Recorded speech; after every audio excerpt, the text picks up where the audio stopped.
الحمد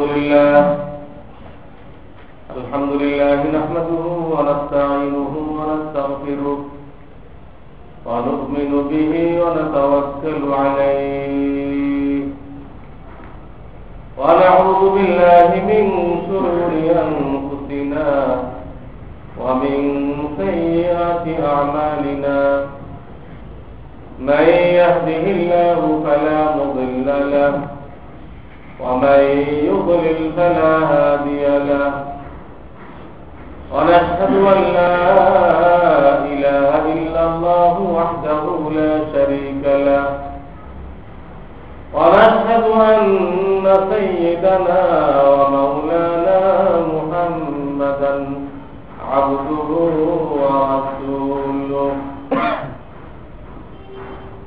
صلى الله تعالى عليه وعلى آله وأصحابه وبارك وسلم أما بعد فأعوذ بالله من الشيطان الرجيم بسم الله الرحمن الرحيم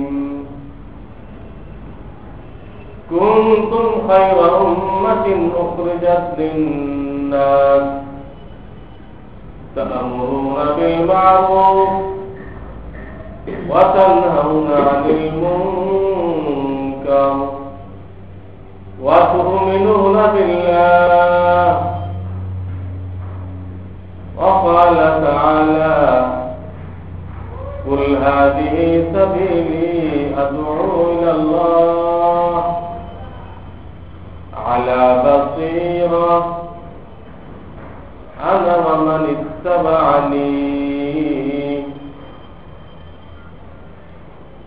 وقال تعالى يا أيها الذين آمنوا هل أدلكم على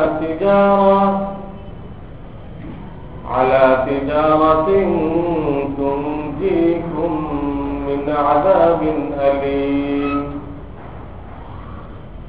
تؤمنون بالله ورسوله وتجاهدون في سبيل الله بأموالكم وأنفسكم ذلكم خير لكم إن كنتم تعلمون وقال النبي صلى الله عليه وسلم ما من قوم يعمل فيهم بالمعاصي وهم يقدرون على أن يغيروا ثم لا يغيرون يوشك أن يعمهم الله بعقاب أي قبل أن يموتوا أو كما قال النبي صلى الله عليه وسلم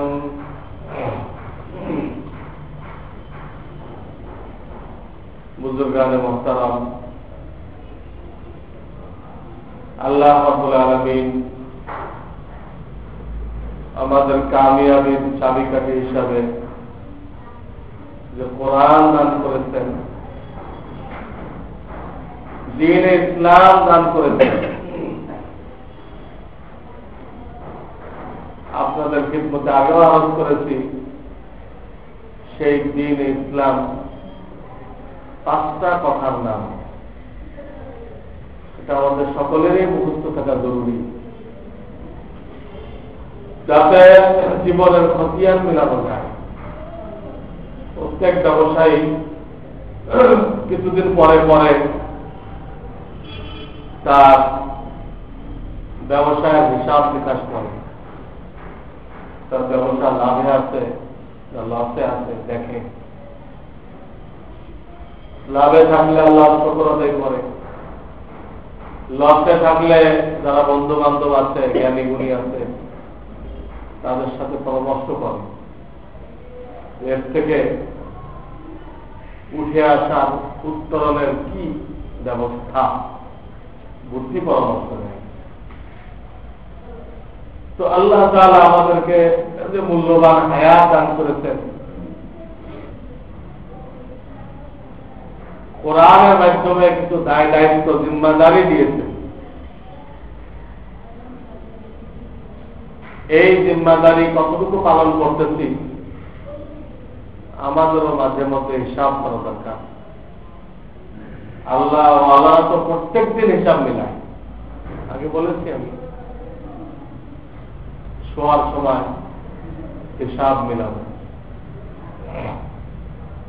নেক কাজ কি কি করেছি, গুনাহ হয়েছে কিনা, নিজের হিসাব নিজে নেওয়া। তো আল্লাহ তো প্রত্যেক দিন হিসাব মিলাই দিচ্ছে। নেক কাজের উপরে আল্লাহ সফলতাই করতেছে, গুনার উপরে ইস্তিগফার করতেছে, সাথে সাথে সব ক্লিয়ার, লেনদেন সাথে সাথে পরিষ্কার। আল্লাহর কাছে অপরাধী থাকতেছে, ঋণী থাকতেছে। আমরাও চেষ্টা করি প্রত্যেক দিন খতিয়ান মিলাইতে, প্রত্যেক দিন না হলে সপ্তাহে একদিন মিলাই, না হয় মাসে একদিন মিলাই, হিসাব মিলাই। হাদিসে আসছে আল্লাহ তাআলা হিসাব নেওয়ার আগে তুমি নিজেই নিজের হিসাব নাও। এমনকি হাসরের ময়দানে বলা হবে যে আল্লাহর হিসাবের আগে তোমার আমল নামা তোমার সামনে পেশ করা হয়েছে। এই আমল নামা দেখো, এর মধ্যে ফেরেশতারা অতি রঞ্জিত কিছু লিখেছে কিনা, লিখলে অভিযোগ করো, এবং এই আমল নামার ভিত্তিতে তুমি সিদ্ধান্ত করো তুমি কিসের উপযুক্ত। হাদিস দ্বারা বোঝা যায় প্রত্যেকে তার আমল নামা দেখে নিজেই সিদ্ধান্ত করতে সক্ষম যে সে বেহেশতের উপযুক্ত না তাকে দোজখে নিক্ষেপ করা উচিত, নিজেই বল। তখন আল্লাহ তার বিচার শোনাবেন না। আল্লাহর বিচার তো মিজান নামক দাড়ি পাল্লার মাধ্যমে হবে। ওটার আগে বলা হবে ইকরা কিতাবাক, কোরআন শরীফের 15 আছে ইকরা কিতাবাক, তোমার আমল নামা তুমি পড়ো, তোমার হিসাব তুমি করো। ওই হিসাবে নিজেই বুঝতে পারবে মানুষ সে কিসের উপযুক্ত। কাজেই দুনিয়াতে হিসাব মিলাইছে কোন দিকে আগে।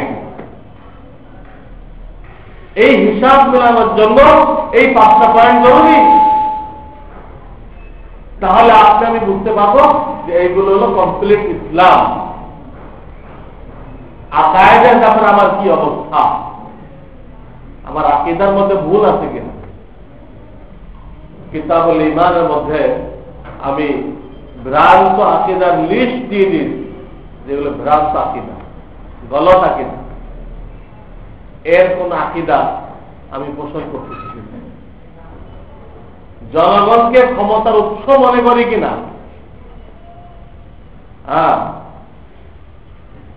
পার্লামেন্টকে সর্বময় ক্ষমতার অধিকারী মনে করি কিনা। গণতন্ত্রের নামে এহদ খ্রিস্টানরা এই থিওরি দিতে পার্লামেন্ট সর্বময় ক্ষমতার অধিকারী, তারা যে কোনো আইন বানাইতে পারে, চাই কোরআনের বিরুদ্ধে হোক চাই হাদিসের বিরুদ্ধে হোক, তাদের অধিকার আছে এবং তারা আইন তৈরি করলে কারো কিছু বলার নেই। পশ্চিমা গণতন্ত্রে পার্লামেন্টকে এই পাওয়ার দেয়। আমি এটা বিশ্বাস করি কিনা, যদি বিশ্বাস করি তা আমার ঈমান নেই, গলত। এই জন্য বারবার বলছি যারা রাজনীতি করে তাদের উচিত রাজনৈতিক পয়সাটার ভিতরে যে কুপুরি কথাগুলো, সেরেকি কথাগুলো ছড়াই ছিটাই আছে, এগুলো ওলামা একরাম থেকে তাহকিক করে বর্জন করা। রাজনীতিবিদ আপনাকে পার করাইতে পারবে না।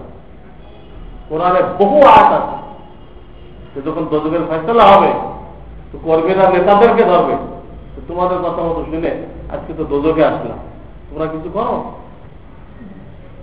তোমরা কিছু করো। এই কথাটা কোরআনে বহু জায়গায় আছে। নেতাকে প্রশ্ন করা হবে, তোমাদের কথা মতো তো এখন তো দোজখের ফয়সালা হয়ে গেছে। তখন তারা বলবে আজকে আমাদের কিছুই করার নেই, আমাদের কিছু করার থাকলে অন্তত আমি নিজেকে দোজখ থেকে বাঁচাইতে পারতাম, আমি তো বাঁচতে পারিনি, তোমারে কি করবো? সব বলে দিবে। কিয়ামতের দিন নেতারা কি জবাব দেবে এটা কোরআন কারীমের একাধিক আয়াত আল্লাহ তাআলা বলে দিবে। যেগুলো বুঝে শুনে আপনাকে আগাইতে হবে। কি জবাব দিবে আল্লাহ অগ্রিম বলে দেবে, ফের না কানা कि हमें खबर ना हुई, তোমরা এই জবাব দিবা আমি তো আগে বুঝতে পারিনি, এগুলো বলি চলবে না, আল্লাহ সব কোরআনে বলে দিয়েছে। এই জন্য প্রত্যেকটা মহল্লায় কোরআনের তরজমা এবং তাফসীরের ক্লাস হওয়া উচিত, যাতে অন্তত মোটামুটি ভাবে কোরআন আল্লাহ তাআলা কি বলে দিতেন কথাগুলো সামনে এসে যায়। গোটা কোরআনে যদি শুধু তরজমাও বলে দেওয়া হয়, তাও কোরআনের মৌলিক কথাগুলো জনগণের সামনে এসে যাবে, আল্লাহ এই কইতেন, কিন্তু কিছুই যাবে না। আল্লাহ একখানা কিতাব নাযিল করতেন, সেখান থেকে কি বলেছেন এ সম্পর্কে 99 জন মুসলমান কিছুই জানে না। এই জন্য কোরআনের তরজমা, সংক্ষিপ্ত তাফসীর এর 10 পাওয়া জরুরি। এই যে কথাগুলো বললাম, জনগণ ক্ষমতার উৎস, পার্লামেন্টের এখন ছত্র পাওয়ার আছে, যে কোনো আইন বানাইতে পারে। ব্রিটিশ পার্লামেন্ট আইন বানাইছে শাশুড়িকে বিবাহ করা যায়, তাদের প্রয়োজন পড়ছে, তাদের প্রয়োজন পড়ছে বলে বানাইছে। তারা কাছে বিবির থেকেও শাশুড়ি সুন্দরী হইতে পারে, তখন কি করবে? তাদের এটাকে বৈধ করার জন্য আইন বানাইবে। কিন্তু কোরআন কি কাউকে অধিকার দিয়েছে যে আল্লাহর আইনের বরখেলাফ তো আইন তৈরি করবে? তো মুসলমানদের দেশে ইহুদি খ্রিস্টানদের দেওয়া গণতন্ত্রের নামে না। এই জন্য প্রথম পয়েন্ট হল ঈমান, আকীদা। এইটা বিনষ্ট না হয় তো সবচেয়ে গুরুত্বপূর্ণ দায়িত্ব। অথচ আমাদের এই ব্যাপারে জানা নেই, ক্লিয়ার কোনো ধারণাই। ঈমান কিসের নাম, কিসে ঈমান চলে যায়, একটু বেষ্টন করলে ঈমান চলে যায়, বেশি কিছু লাগে না। বিষ একটুই একটা মানুষকে ধ্বংস করার জন্য যথেষ্ট। এই ধরনের একটা কথা ঈমান নষ্ট করার জন্য যথেষ্ট। ইবাদত বন্দেগী, এই নামাজ রোজা, হজ যাকাত, কাফন দাফন, এগুলোকে ইবাদত বলা। এগুলো সুন্নত আছে কিনা না আমাদের মর্জি মতোই পর্যালোচনা করলে সুন্নতের খুব অভাব। দেখা দেখি, শোনা শুনি আমরা এই আমলগুলো করতেছি, এর মধ্যে সুন্নত কমই আছে, খুব কমই আছে। হালাল রিজিক আমি বারবার বলেছি, প্রত্যেকের দায়িত্ব তার সব কোন আলেমের কাছে পেশ করতে হবে। হক্কানি আলেম, মুফতি, যে আমার রোজগারের উপায় এটা, এর মধ্যে হারাম আছে কিনা, নাজায়েজ আছে কিনা, প্রত্যেকের দায়িত্ব এটা। আপনাকে সারা দুনিয়ার মশলা জানার দরকার নেই।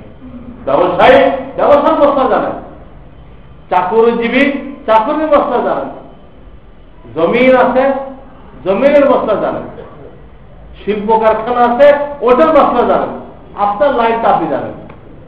এটা ইবাদত। হালাল রিজিক মানুষকে আল্লাহর আনুগত্যের দিকে নিয়ে যায়, হারাম রিজিক মানুষকে আল্লাহর নাফরমানির দিকে নিয়ে যায়। হারাম রিজিক খেয়ে আল্লাহর পথে চলবে কঠিন হবে না। হারাম রিজিক থেকে গুনার দিকে ধাবিত করে।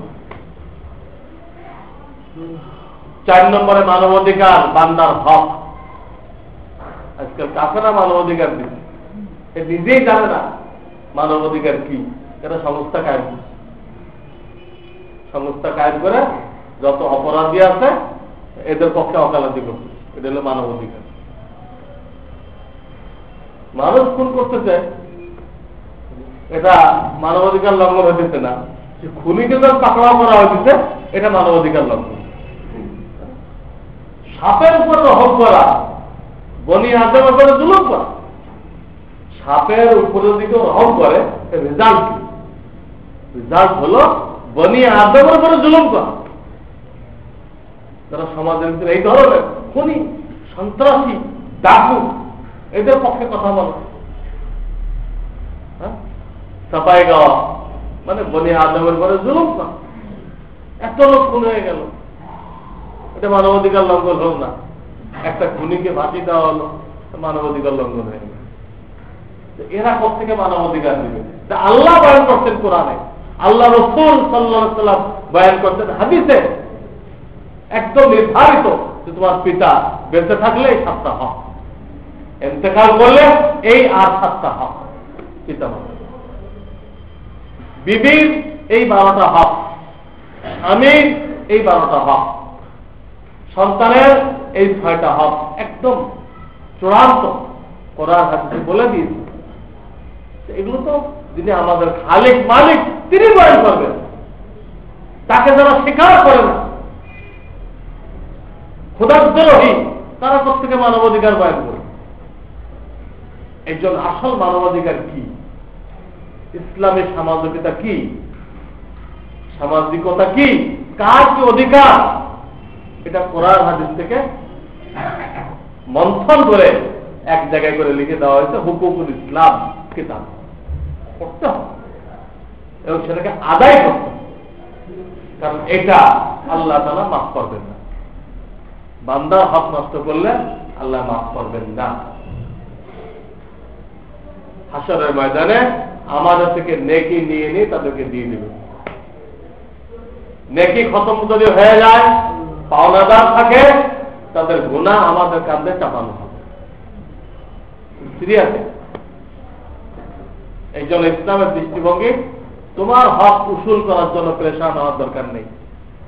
তোমার দায়িত্বে কারো হক রয়ে গেছে কিনা ওটার জন্য পরেশান হও, ওটার জন্য উদ্গ্রীব হও। সব মানুষের মধ্যে যদি এই চিন্তা চেতনা এসে যায় যে আমারটা পরে, আগে আমার ভাইয়ের হক আদায় করে দিই, তো দেখা যাবে পরিণতিতে সকলের হক আদায় হয়ে গেছে, সকলের হক আদায় হয়ে গেছে। মালিক শ্রমিকের হক আদায় করার জন্য তৎপর, শ্রমিক মালিকের হক আদায় করার জন্য তৎপর, কারটা বাকি থাকে? এটা একটা জরুরি জিনিস, হুকুকুল ইবাদ। আর 5 নম্বরে অন্তরের রোগের চিকিৎসা করা, আত্মশুদ্ধি করা বলা হয়। এই 5টা হল ইসলাম। এই ইসলামকে কায়েম করার জন্য আল্লাহ তাআলা পদ্ধতি রাখছেন, যে পদ্ধতি দ্বারা তামাম আম্বিয়া কেরাম প্রত্যেকে নিজের যুগে আল্লাহ দ্বীন কায়েম করেছিলেন। সেটাকে বলা হয় দাওয়াত ইলাল্লাহ। অন্য শব্দে আমর বিল মারুফ নাহি আনিল মুনকার। এই 5টা জিনিস প্রত্যেকের ভিতরে কিভাবে আসবে, অন্যের ভিতরে কিভাবে বাস্তবায়ন করবে, এর প্রচেষ্টার নাম হলো দাওয়াত। এর প্রচেষ্টার নাম হলো আমর বিল মারুফ, নেক কাজের আদেশ, সৎ পথে আহ্বান, নাহি আনিল মুনকার, আল্লাহর নাফরমানি থেকে বিরত রাখা। এর জন্য মানুষদেরকে বলা, সংক্ষেপে যেটাকে দাওয়াত বলা হয়, ওটাকেই অন্য শব্দে বলা হয় আমর বিল মারুফ, সৎ কাজের আদেশ, অসৎ কাজের নিষেধ। এই জন্য সূরায়ে ওয়াল আসর আমরা পড়ে থাকি, ওয়াল আসর ইন্নাল ইনসানা লাফি খুসর ইল্লাল্লাযীনা আমানু ওয়া আমিলুস সালিহাত ওয়া তাওয়াসাউ বিল হক ওয়া তাওয়াসাউ বিস সাবর। এই সূরার প্রথম অংশের মধ্যে আল্লাহ তাআলা এই আমি এখন যে 5টা বললাম, এই 5টাকে বয়ান করতেন।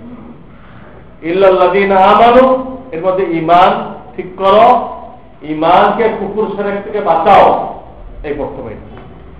ওয়া আমিলুস সালিহাত, এর মধ্যে আছে বাকি 4টা। বাকি 4টা ইবাদত বন্দেগী সুন্নত মতো করো, রিজিক হালাল রাখো, বান্দা হক আদায় করো, আর আত্মশুদ্ধি করে গুনাহ বর্জন করো, আল্লাহর নাফরমানি ছেড়ে দাও। এই চারটে আছে ওয়ামিলুস সালিহাত। তো প্রথম অংশের মধ্যে ওই পাঁচটাকে আনা হয়েছে। দ্বিতীয় অংশের মধ্যে ওয়াতাওয়াসাউ বিল হক ওয়াতাওয়াসাউ বিস সাবর, এই দ্বিতীয় অংশের মধ্যে আমর বিল মারুফ নাহি আনিল মুনকার ওটা আনা হয়েছে। ওই পাঁচটা জিনিস তুমি নিজের ভিতরে ফিট করো, অন্যের ভিতরে ফিট করার জন্য চেষ্টা করো। আর তার উপায় কি হবে? তার উপায় হবে দাওয়াত, অন্যকে দাওয়াত দাও, অন্যকে ইমানের দাওয়াত দাও, অন্যকে নেক আমলের দাওয়াত দাও। তোমার এই দাওয়াতের বরকতে আল্লাহ তাকেও দিনদারি নসিব করবেন, তোমাকেও নসিব করবেন, তোমাকেও নসিব করবেন। এই সূরা আল আসর আমরা অনেকেই জানি, সম্ভবত সব মুসল্লি এই সূরাটা জানে, যেহেতু খুব ছোট্ট সূরা। এবং এই সূরা সম্পর্কে ইমাম শাফি রাহমাতুল্লাহ আলাইহি বলতেন যে এই সূরাটা এত পরিপূর্ণ যে আল্লাহ তাআলা শুধু সূরা আল আসর যদি নাযিল করতেন, 2 লাইন কিন্তু মাত্র, তাহলে এটাও মানব জাতির হেদায়েতের জন্য যথেষ্ট হয়ে যাবে। আল্লাহ আমাদেরকে খুলে বলার জন্য অনেক কথাই বলতেন, আমাদেরকে বোঝানোর জন্য, দুনিয়ার আকর্ষণ খতম করার জন্য অনেক কথাই বলতেন। এটা আল্লাহ তাআলার দয়া। যদি কারোর প্রতি মায়া মহব্বত থাকে আপনি তাকে অনেক বুঝাই বলবেন, যতক্ষণ না বুঝবে আপনি যুক্তি তর্ক দিয়ে বলবেন তাকে। তা আল্লাহ যেহেতু আমাদেরকে খুব মহব্বত করেন, এমনকি সৃষ্টির মধ্যে আমাদেরকে প্রথম কাতারে রাখে, ফেরেশতাও দ্বিতীয় কাতারে, জিন তো তৃতীয় কাতারে, এত মহব্বত করেন আমাদেরকে। এই জন্য আমাদেরকে বুঝায় বলার জন্য 30 পারা নাযিল করছে। কিন্তু আমাদের হেদায়েতের জন্য, রাস্তা পাওয়ার জন্য ইমাম শাফি রাহমাতুল্লাহ বলতেছেন, 4 মাযহাবের এক মাযহাবের ইমাম তিনি বলতেছেন সূরা আল আসর মানব জাতির হেদায়েতের জন্য, আল্লাহ যদি অন্য কোনো সূরা নাযিল নাও করতেন এটাও যথেষ্ট হয়ে যেত। এত পরিপূর্ণ সূরা এটা। সেই সূরার মধ্যে 5টা জিনিসকে প্রথম আনা হয়েছে। এই 5টা হল ইসলাম। আর দ্বিতীয় লাইনের মধ্যে ওই 5টাকে নিজের মধ্যে আর আল্লাহর জমিনের মধ্যে বাস্তবায়ন করার তরিকা বলা হয়েছে। এই 5টা দাওয়াত লাগাও, মানুষকে দাওয়াত দাও। তো আল্লাহ তাআলা তার কিসমতে হেদায়েত থাকলে তাকেও দান করবেন, আর তাকে আল্লাহ দান করুন না নাই করুন, দাওয়াত দেনে ওয়ালাকে আল্লাহ অবশ্যই এই 5টার উপরে আমল করার, পূর্ণাঙ্গ দিনদার হওয়ার, মুত্তাকি হওয়ার তৌফিক দান করবেন। আপনি যাকে দাওয়াত দিবেন সে মানবে কিনা এটা বলা যায় না, নিশ্চিত বলা যায় না। মানতেও পারে, নাও মানতে পারে, কিন্তু আপনি আমি তো উপকৃত হবো এটা নিশ্চিত। যাকে দাওয়াত দিব তার উপকার হবে কিনা এটা নিশ্চিত না, কিন্তু যে দাওয়াত দিবে তার যে উপকার হবে এটা নিশ্চিত। সূরা বাকারার 2য় পৃষ্ঠার মধ্যে আল্লাহ তাআলা বলেছেন, সাওয়াউন আলাইহিম আনযারতাহুম আম লাম তুনযিরহুম ফাহুম লা ইউমিনুন। এটা নির্দিষ্ট কিছু কাফের সম্পর্কে নাযিল হয়েছে, যে কাফেরগুলো ইসলামের এত বিরোধিতা করছে যে বিরোধিতা করতে করতে তাদের দিলের মধ্যে শিলমোহর লেগে গেছে, এরা ঈমান আনবে না, শিলমোহর লেগে গেছে। খাতামাল্লাহু আলা কুলুবিহিম। এটা সম্পর্কে আল্লাহ তাআলা বলতেছেন, হে আমার রাসূল, এদেরকে আপনি দাওয়াত দেন বা না দেন কোনো ফায়দা হবে না, ওদের জন্য কোনো ফায়দা হবে না, ওরা ঈমান আনবে না। সাওয়াউন আলাইহিম, দাওয়াত দেন বা না দেন ওরা ঈমান আনবে না, ওরা একই অবস্থায় থাকবে, ওদের জন্য বরাবর। এই যে সাওয়াউন আলাইহিম, দাওয়াত দেন বা না দেন তাদের জন্য বরাবর, তাদের জন্য বরাবর, আপনার জন্য বরাবর বলে নেই।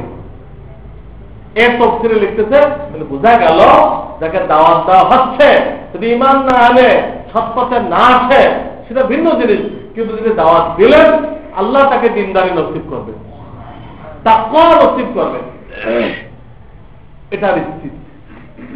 এই জন্য সূরা আল আসরের মধ্যে এই কথা বলে দেওয়া হয়েছে যে এই 5টা জিনিস আপনার আমার ভিতরে, আল্লাহর জমিনের ভিতরে দাওয়াতের দ্বারা জিন্দা হবে।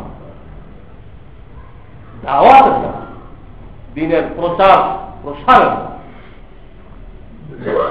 আমাদের দেশে দাওয়াত ও তাবলীগের নামে মেহনত চলতেছে আলহামদুলিল্লাহ, কিন্তু এটা বোঝা ভুল এটাই একমাত্র দাওয়াত। এটা দাওয়াতের একটা উত্তম পদ্ধতি, এটা একটা উত্তম পদ্ধতি এটা, কিন্তু দ্বীনের সমস্ত দাওয়াত ওখানে সীমাবদ্ধ হয়নি।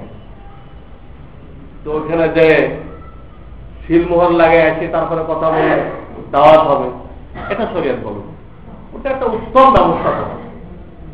কিন্তু কেউ কোনো সমস্যার কারণে, জরুরতের কারণে, সীমাবদ্ধতার কারণে সে এখানে যাইতে পারে নাই, কিন্তু সে তার নিজের গতিতে তার আত্মীয় স্বজন, তার বন্ধু বান্ধব, তার যারা পরিচিত জন, তাদেরকে সে দ্বীনের কথা বুঝাইছে, গুনাহ বন্ধ করার জন্য অনুরোধ জানাই।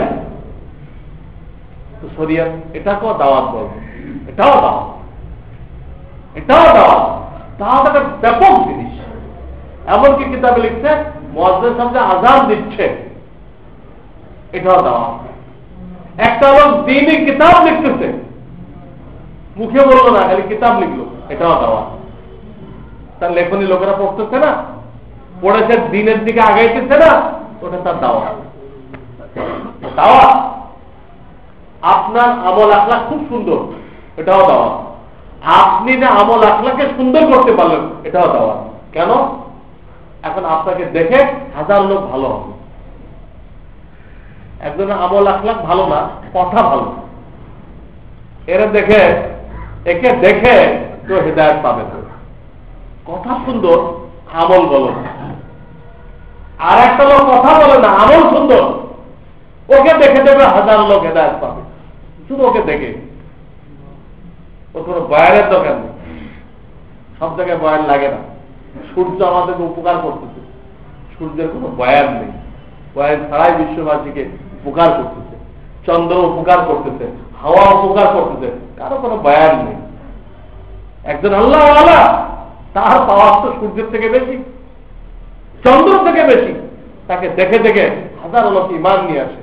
খাজা মঈনুদ্দিন চিশতি রহমাতুল্লাহ আলাইহি দিল্লি থেকে আজমির পর্যন্ত হেঁটে গেলেন, ওনাকে দেখে 90,000 হিন্দু মুসলমান হয়ে গেল। কিন্তু দাওয়াত সব দেননি, ওনাকে দেখে মুসলমান হয়ে গেল 90,000 অমুসলিম মুসলমান হয়ে গেল। একটা মানুষ তার আখলাককে বাড়াইতে পারে, নিজেকে কোরআন হাদিসের আমল দ্বারা সাজাইতে পারে, ওইটাই দাওয়াত হয়। তো কোরআন হাদিসে দেখা যেতেছে এই 5টা জিনিসকে নিজের ভিতরে আনা এবং অন্য ভাইয়ের মধ্যে ফিট করার একটাই তরিকা দাওয়াত। চাই আপনি কাকরাইলে দাওয়াত দেন, চাই আপনি নিজের গতিতে দাওয়াত দেন, দাওয়াত দিতে হবে। এটা একটা দায়িত্ব।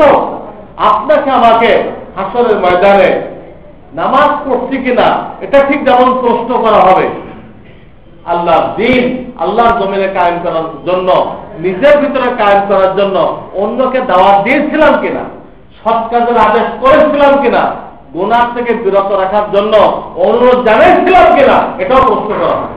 ঠিক যে পরিমাণ নামাজের প্রশ্ন করা হবে, রোজার প্রশ্ন করা হবে, হজ যাকাতের প্রশ্ন করা হবে, ওই একই পরিমাণ দাওয়াত সম্পর্কে, আমর বিল মারুফ সম্পর্কে আপনাকে আমাকে প্রশ্ন করা হবে।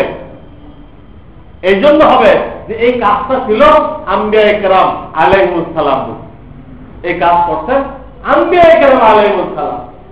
কিন্তু আমাদের নবী মুহাম্মদ রাসূলুল্লাহ সাল্লাল্লাহু আলাইহি সাল্লামকে আল্লাহ যখন আখেরি পয়গম্বর ঘোষণা করলেন, উনি আখেরি, আর নতুন কোন নবী আসবেন। অপরদিকে তিনি যে দ্বীন আনছেন, কোরআন আনছেন, এটা সম্পর্কে ঘোষণা করলেন যে কিয়ামত পর্যন্ত এটাই চলবে, আর কিছু চলবে না। আল-ইয়াওমা আকমালতু লাকুম দীনাকুম ওয়া আতমামতু আলাইকুম নি'মাতি ওয়া রাদিতু লাকুমুল ইসলাম দীনা। বিদায় হজে আরাফার ময়দানে এই আয়াতটা নাযিল হলো। আল্লাহ ঘোষণা করে দিলেন, আমি ইসলামকে পরিপূর্ণ করে দিলাম। কিয়ামত পর্যন্ত আমার ইসলামকে মনোনীত ধর্ম হিসেবে গ্রহণ করলাম। ইসলাম যারা আমল করবে তাদের উপরে রাজি হয়ে গেলেন, ঘোষণা করে দিচ্ছে। নবী আসবেন না কোনো, অপরদিকে এইটাই কিয়ামত পর্যন্ত, ইসলামটাই কিয়ামত পর্যন্ত চলবে। এখন আপনি নিজেই ফয়সালা করেন, আমার বয়স ছাড়ে আপনি বুঝেন, নবী আর আসবে না, ইসলাম এটা চলতে হবে কোন পর্যন্ত? কিয়ামত পর্যন্ত। তাহলে কিভাবে চলবে? কিভাবে চলবে? নবী তো আসবেন না, ওখানে একদম সিল মোহর মেরে দেওয়া হয়েছে। আমি আর এক সময় বলছিলাম যে একটা সুন্দর বিল্ডিং, একটা ইটের জায়গায় খালি, সবাই প্রশংসা করতেছে, এত সুন্দর বিল্ডিং, একদম বেমিসাল, যার কোনো নজির নেই। কিন্তু দুঃখ করতে যে একটা ইট কেন দেওয়া হয়নি, তাহলে আর কোনো খুঁত থাকতো না। এই উদাহরণ দিয়ে নবী করিম সাল্লাল্লাহু আলাইহি ওয়াসাল্লাম বলেন, নবুয়তের সেই বিল্ডিং এর যে একটা ইট যে কম ছিল, অসমাপ্ত ছিল, ওই ইটটা আমি মুহাম্মদ রাসূলুল্লাহ। আমাদেরকে বোঝানোর জন্য এক এক আঙ্গিকে এক এক সময় এক এক এক্সাম্পল দিয়ে তিনি বুঝাইছে, এইভাবে বুঝাইছে। আখের ইট আমি মুহাম্মদ রাসূলুল্লাহ। কিন্তু এখন যদি কোন নবী আসে তাহলে কোথায় লাগে না, ওখানে আর খালি নেই, কোনো খালি ছিল, আমাকে ব্যবহার করা হয়েছে। তো নবী আর আসবেন না। অপরদিকে এই দিন কিয়ামত পর্যন্ত চলবে, পিছনের সমস্ত দিনকে বাতিল করে দেওয়া হয়েছে। এক সময় ইহুদি ধর্ম ঠিক ছিল, এক সময় খ্রিস্টানদের ধর্ম ঠিক ছিল, এক সময় ব্রাহ্মণদের ধর্ম ঠিক ছিল, ব্রাহ্মণ তো ইব্রাহিম থেকে আসছে, ঠিক ছিল।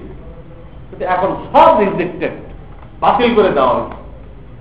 এইগুলো মানলে এখন বেঁচে দেওয়ার কোন ব্যবস্থা নেই। এমনকি কোন মুসলমান যদি বিশ্বাস করে ওই সমস্ত ধর্ম যারা ফলো করতেছে, ওরা যদি ঠিক মতো করে তো ওরাও স্বর্গে যাবে, নাউযুবিল্লাহ। ওই লোকটার ঈমান থাকবে না।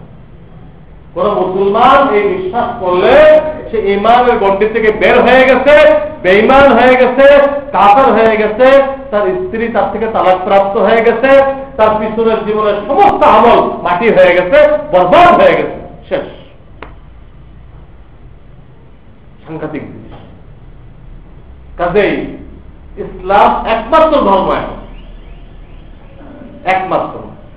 নবী আসবেন না, তাহলে এটা দুনিয়াতে টিকবে কিসের কারণে? কিভাবে টিকে থাকবে?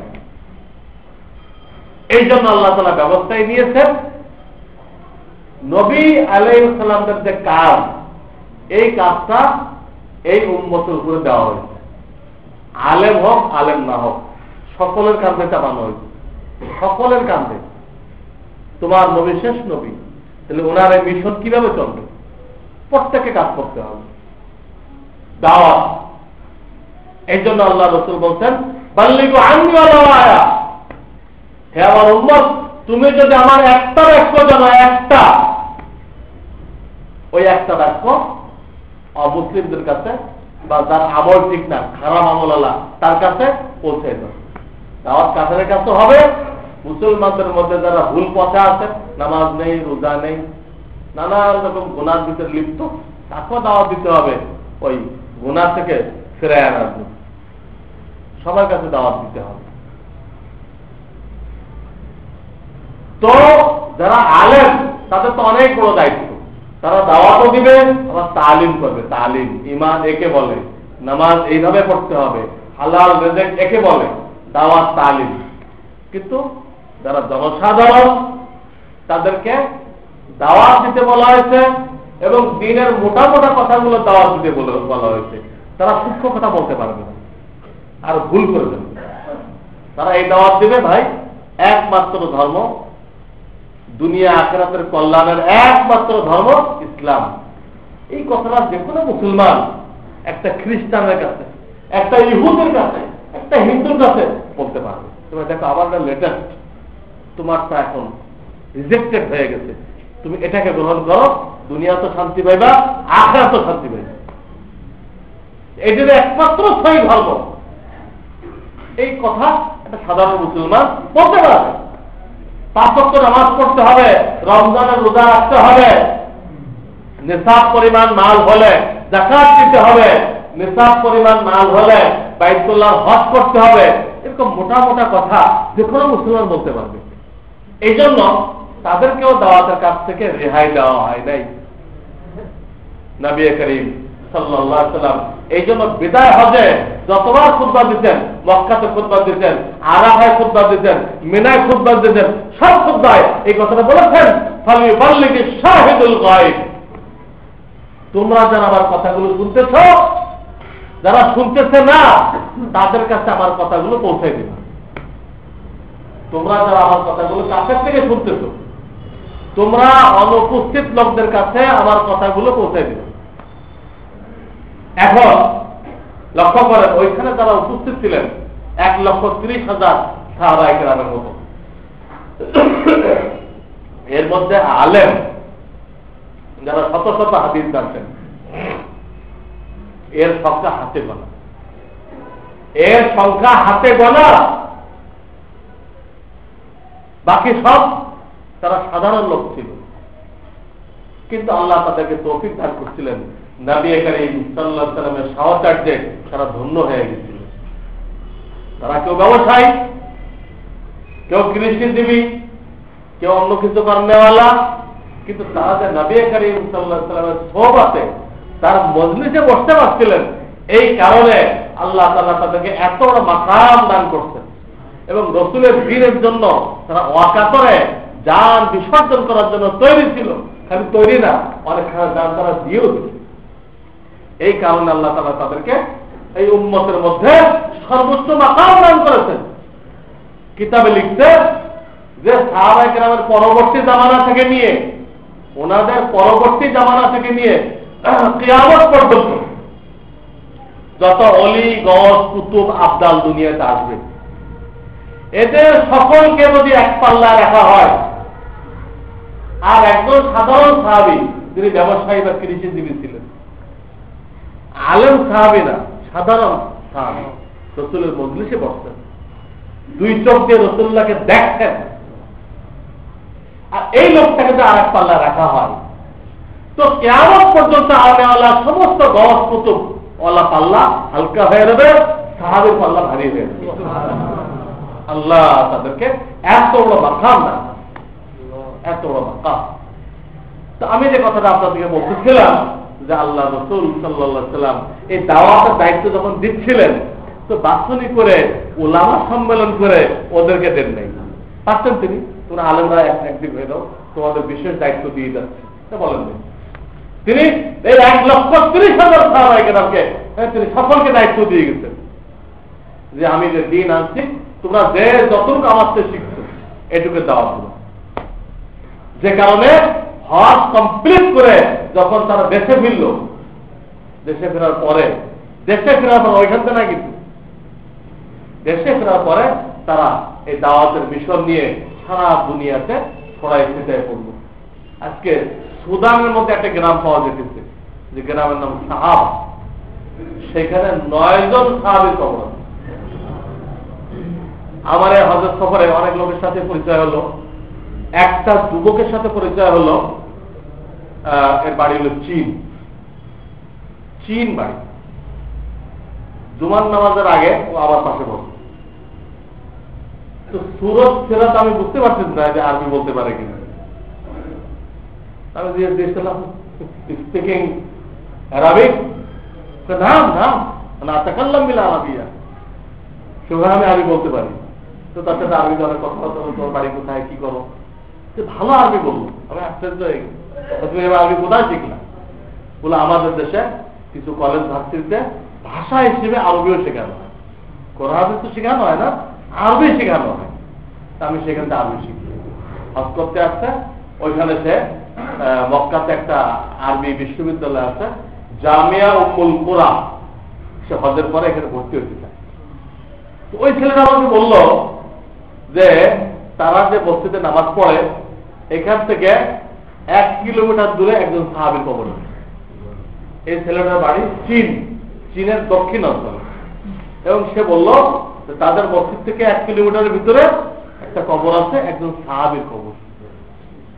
শুধু বোঝানোর জন্য ঘটনাটা বললাম যে আল্লাহ রাসূল সাল্লাল্লাহু আলাইহি ওয়াসাল্লাম দায়িত্ব দিয়ে গেলেন যে আমার থেকে তোমরা যা শিখছো এটা দুনিয়ায় আমার ঠিক আছে তোমরা পৌঁছাই না। ওদিকে আফ্রিকা আর এদিকে চীন।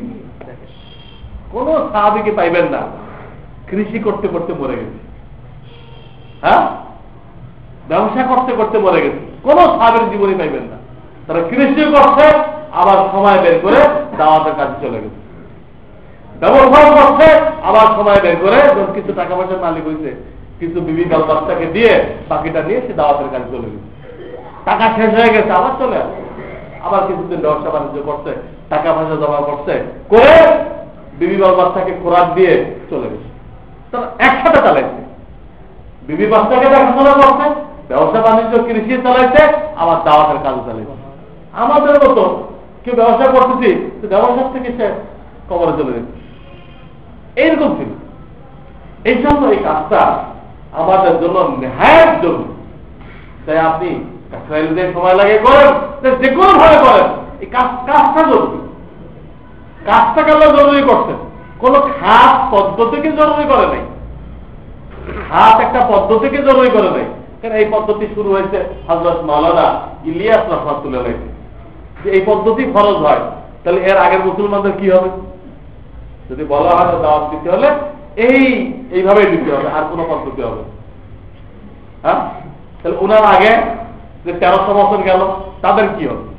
তারা সব জাহান্নামে হয়ে যাবে। তারা দাওয়াত করে নাই, তারা দাওয়াতের কাজ করছে।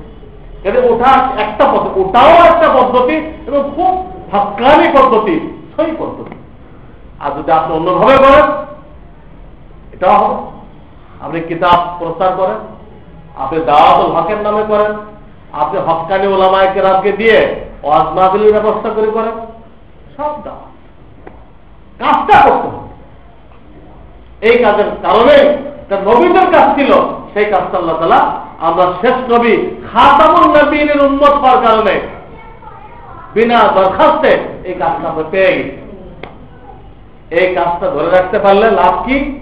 আমাদের দিনদারি ঠিক থাকবে, কাফেররা আমাদেরকে দেখে দেখে মুসলমান হবে। দাওয়াত বেশি দেওয়া লাগবে না, দেখে দেখে। এখন তো আমরাই কিন্তু কাফেরদের ইসলাম গ্রহণের পথে অন্তরায়, আমরাই। এই জন্য অন্তরায়, কাফেররা ইসলামী বহু কিতাব রিসার্চ করে মুসলমানদের উন্নত আখলাক সম্পর্কে একটা ধারণা পায়। কিন্তু যখন ওটা সরেজমিনে তদন্ত করে যে এই মুসলমান নামে এখন যারা আছে তারা কেমন, দেখে যে কিতাবের সাথে কোনো মিল নেই। এবং সে দেখে এখন মুসলমান নামে যারা আছে তার থেকে আমি সত্য কথা বেশি বলি, কাপড়টা দেখতেছি, তার থেকে আমার আমানতদারি বেশি আছে, তার থেকে আমি ব্যবসার ভিতরে স্বচ্ছতা বেশি বজায় রাখি। তখন তার মাথার ভিতরে একটা আঘাত হয়, আমি তখন সমস্ত আখলাক ওর থেকে ভালো, তাহলে মুসলমান হইলে কি ফায়দা? সমস্ত গুণে প্রথম ব্যবসার ভিতরে মিথ্যা কথা বলে, ও তো টাইম দিয়ে টাইম ঠিক রাখে না, ও তো 2 নম্বরই করে, ও তো মালে ভেজাল দেয়, আমি তো করি না। তাহলে আমি এত উন্নত আখলাক হয়ে ওরটা গ্রহণ করবো কেন? এই লোকটা ইসলামের দিকে আগেই ছিল, কিন্তু এই নামকে হচ্ছে মুসলমান, যার কাছে ইসলামে আখলাক নেই, এই লোকটা ওকে ইসলাম কবুল করার জন্য অন্তরায় হয়ে গেল, বাধা হয়ে গেল। আমাদের কারণে কাফেররা ইসলাম গ্রহণ করতে পারতেছে না, যা আগাইতেছে আমাদেরকে দেখে দেখে পিছাইছে। এই জন্য আমাদেরকে সুন্দর করতে হবে। কোরআন হাদিসে আমাদের যে সিফাত বলা হয়েছে ওই সিফাত থাকতে হবে, ওই সিফাত থাকতে হবে। এবং সেটা তখন হবে যখন আমরা অন্যকে দাওয়াত দিব। অন্যকে যে নেক কাজের দাওয়াত দেয়, গুনাহ ছেড়ে দেওয়ার দাওয়াত দেয়, সে গুনাহ করতে পারে না, সে গুনাহ করতে পারে না। আগুন, দাওয়াতটা কিসের মতো? আগুনের মতো। পাকানো গোশত যদি আপনি ঠিক রাখতে চান, নষ্ট হবে না। গ্রামগঞ্জে তো ফ্রিজ নেই, তাদের সম্বলটাই আগুন, তাদের সম্বল আগুন। পাকানো গোশত যদি ঠিক রাখতে চায় তা আগুনের শোভা আনতে হবে। আবার কাঁচাটাও যদি পাকাইতে চায় তো কোথায় আনতে হবে? আগুনের শোভা আনতে হবে। পাকানোটা ঠিক রাখার জন্য আগুন, কাঁচাটা পাকাইতে গেলেও আগুন। ঠিক দাওয়াত এমন একটা জিনিস যে আগের থেকে মুসলমান হয়ে আসছে, তার মুসলমানিত্ব ঠিক রাখার জন্য এই দাওয়াত, পাকানো গোষ্ঠ ঠিক রাখা। যে আগের থেকে মুসলমান ছিল তার মুসলমানিত্ব সহিভাবে ঠিক রাখার জন্য দাওয়াত। যে এখনো মুসলমান হয় নাই তাকে মুসলমান করার জন্য এই দাওয়াত। আগুনের সহবাসে না নিলে পাকানোটাও নষ্ট হয়ে যাবে আর কাঁচাটাও পাকবে না। দাওয়াত না থাকলে আমাদের মুসলমানিত্ব থাকবে না, নাম কেউ আসছে মুসলমান। একটু আগে বললাম কাজীর গরু কিতাবে আছে, গোয়ালে নেই। মুসলমানের মুসলমানিত্ব কিতাবে আছে, তার 3.5 হাত বডির মধ্যে তো নেই। 3.5 হাত বডির মধ্যে তো ইসলামী আখলাক নেই। কেন নেই? ওই দাওয়াতের কাজে অলসতা করার জন্য, এইখানে কুরবানি পেশ না করার জন্য আজকে আমাদের মুসলমানিত্ব কমজোর হয়ে গেছে। অপরদিকে যারা আসবে তারাও আসতে, কাজেই আগুনের উদাহরণটা আমরা বুঝতে পারি, তাহলে দাওয়াত বুঝতে সহজ হবে। ঠিক একই ধরনের পাকানো গোষ্ঠ ঠিক রাখে, কাঁচাটাও পাকে। দাওয়াতের দ্বারা মুসলমানরা মুসলমানিত্বের উপরে কায়েম থাকে এবং কাফেরদের জন্য ইসলামে দাখিল হওয়ার দরজা খুলে দেয়। এই কাজটা আমাদের করতে হবে। এই ব্যাপারে আরো জরুরি আলোচনা রয়ে গেছে, ইনশাআল্লাহ আমি পরে বলবো। যেটা না করলে আমাদের কি কি ক্ষতি হবে। করলে তো আমরা খায়ের উম্মত, সর্বোত্তম জাতি, সর্বোত্তম জাতি। এই কাজটার কারণেই এই টাইটেল দেওয়া হয়েছে। নামাজ রোজার কারণে দেওয়া হয় নাই। নামাজ রোজা হজ যাকাত আগের সমস্ত উম্মত করে আসছে, সমস্ত উম্মত করে আসছে, তাদেরকে তো খায়ের উম্মত বলা হয়নি। কিন্তু নবীদের সিলসিলা যখন শেষ হলো, নবীর কাজটা যখন আমরা পাইলাম, ওই কাজের বদৌলতে এই টাইটেলটা খায়ের উম্মত, সর্বোত্তম উম্মত, এই টাইটেলটা আমাদেরকে দেওয়া হয়েছে। বহু বড় আমাদের এটা একটা প্রশংসা। আরো অনেক ফজিলাত আছে, সেটাও বলা হবে। এবং এই কাজ না করলে কোরআন হাদিসের দৃষ্টিতে কি কি বিপদ আসবে আমাদের উপরে, কি কি মুসিবত আসবে, এটাও বলা হবে। তো আজকে এই মজমুন, এই বিষয়বস্তু আমি এই জন্য এনেছি যে এখন এই দাওয়াতের কাজের উপরে একটা ইজতেমা শুরু হয়েছে আমাদের দেশে, বিশ্ব ইজতেমা টঙ্গীর ময়দানে। কাজে আল্লাহ আমাদের যাদেরকে সুযোগ দান করেছেন, অবসর দান করেছেন, তারা আমরা এখানে বসে সময় নিয়ে সেখানে থেকে এই কাজটাকে বুঝতে চেষ্টা করি, তাহলে ইনশাআল্লাহ আমাদের দিনদারি মজবুত হবে। আর আমরা আলোচনা হলো আমাদের দ্বারা আল্লাহ তাআলা হাজার লোকের হেদায়েতের ফয়সালা করবে। আমরা এই আজকে রাত্রে থেকে শুরু হয়ে যাবে, সন্ধ্যা থেকে বা গতকাল থেকে শুরু হয়ে গেছে, সামনে আরো 1-2 দিন আছে। আমরা কিছু সময় পারেক করে এখানে বসে, বিদেশ থেকে অনেক আলেম ওলামা আসছে, তাদের বয়ান বাংলাতে অনুবাদ করে দেওয়া হবে। তারা হাজার হাজার টাকা ব্যয় করে আসছে, আমরা 20-30 টাকা খরচ করে তাদের থেকে উপকৃত হব, এটা আমাদের একান্ত দায়িত্ব। আল্লাহ তাআলা এই দাওয়াতকে বোঝা এবং এর দ্বারা আমাদের দিনদারি মজবুত করার সকলকে তৌফিক দান করেন। ওয়া আখিরু দাওয়ানা আলহামদুলিল্লাহি।